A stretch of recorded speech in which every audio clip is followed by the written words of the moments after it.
In this module, we'd like to cover three primary topics. What is cooperative learning? Why do instructors do it or use it in their classroom? And ways to implement and evaluate it to meet your own teaching and learning objectives. First of all, what is it? As stated by Johnson, Johnson, and Smith in their excellent book, Active Learning Cooperation in the College Classroom, they define cooperative learning as the instructional use of small groups so that students work together to maximize their own and each other's learning.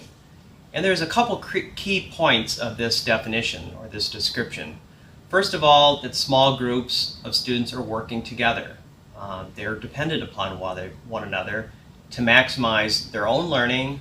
So they obviously are concerned, are interested in meeting some of their own individual teaching and their learning objectives, but also to help one another learn.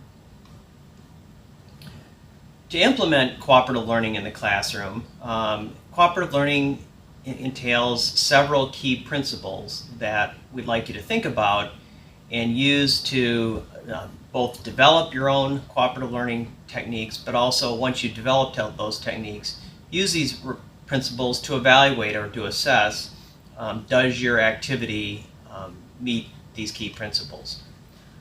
First of all, does an activity promote positive interdependence? Positive interdependence, as discussed by Johnson, Johnson, and Smith, is the kind of sink or swim mentality.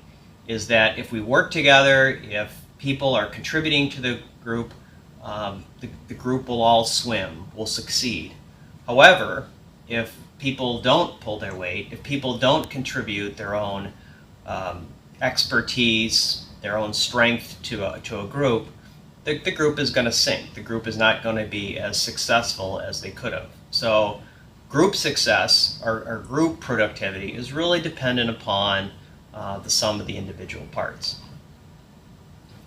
Second of all is that with any good cooperative learning activity, an instructor has built in both individual accountability, there are individual assignments, individual responsibility, but also there's group accountability. What is the group going to be expected to do? Third is that there's face-to-face interactions, is that one of the best ways to critique your work, to make progress, is the need to have face-to-face interactions to make progress on a project. Fourth is teamwork skills. Many students oftentimes tell me that they've had extensive team projects, they've worked extensively in teams, but they don't necessarily like those types of projects.